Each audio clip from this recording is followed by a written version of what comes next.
Love.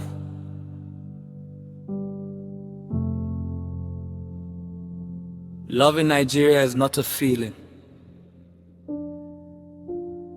It is a negotiation with witnesses. You think it starts with eye contact, two souls locking eyes across a room like in foreign movies. No, in Nigeria it starts with who is her father, because even Cupid here respects hierarchy. You meet her anyway, you fall anyway, because the heart, as we have established, has no respect for local government boundaries. She's everything smart, funny, beautiful. She says things like, "Have you eaten?" and suddenly you feel seen, valued, and slightly monitored. You reply, "Yes," even when you have only inhaled pure hope and sachet water. You think, this is love. Nigeria says, we'll see. Your friends gather first like a panel of judges who have failed love multiple times but still feel qualified to advise. Bro, don't rush. Check her background. Make sure she's not billing you emotionally. They speak with the confidence of men who once said, "I love you," after 2 bottles of stout. You ignore them. Because when love enters your head, sense politely excuses itself. Then comes family. Family does not shout. Family does not argue. Family simply observes. Your mother looks at her once and already knows whether this relationship will prosper, fail, or require 7 days of fasting. She's fine, your mother says. But the tone carries a footnote. Then tradition enters, not as a suggestion, but as law. You go for introduction. You kneel, you greet, you smile so hard your ancestors are confused. They welcome you warmly. They even call you our son. That is how you know something expensive is about to happen. Because in Nigeria, our son is the beginning of shared responsibility. They bring the list. Of course they bring the list. At this point, the list deserves its own national monument. It contains items you expected. Yam, rice, drinks, some items you didn't know existed outside folklore. 2 goats, palm wine, wrapper for eldest aunt, envelope for youth chairman who did not attend but will somehow benefit.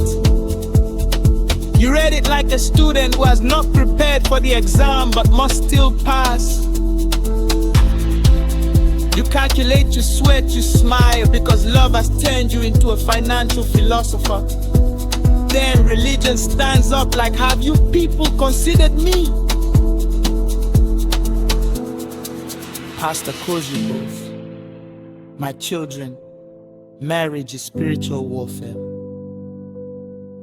You nod, even though you were hoping for romance, not combat training.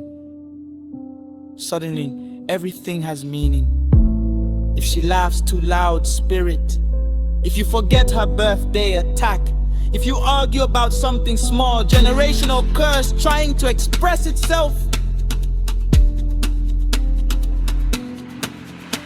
You begin to pray about things you used to solve with common sense. Meanwhile, politics is in the background, laughing like a villain in a Nollywood film. Because Nigeria itself is in a long-distance relationship with progress. We keep saying, this time will be different. Every election is like proposing again to someone who has broken your heart repeatedly, but you show up with fresh flowers and zero memory.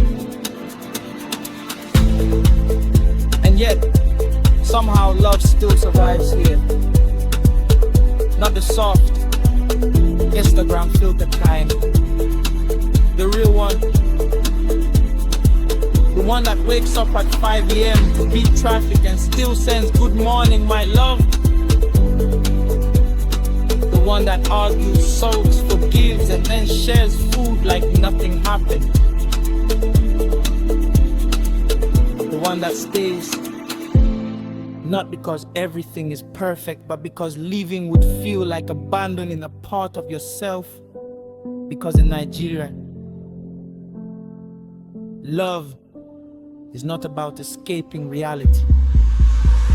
It is about facing it with someone who can laugh with you when things go wrong, cry with you when things get heavy, and still say, "We'll be alright," even when neither of you has evidence. And maybe that's the joke. That in a country where almost everything demands proof, documents, receipts, connections, love is the one thing we keep choosing without guarantee. No certificate, no manifesto, no assurance. Just two people standing in the middle of uncertainty, holding hands like it's the only stable policy they have. And honestly, in Nigeria, that might be the most revolutionary act of all.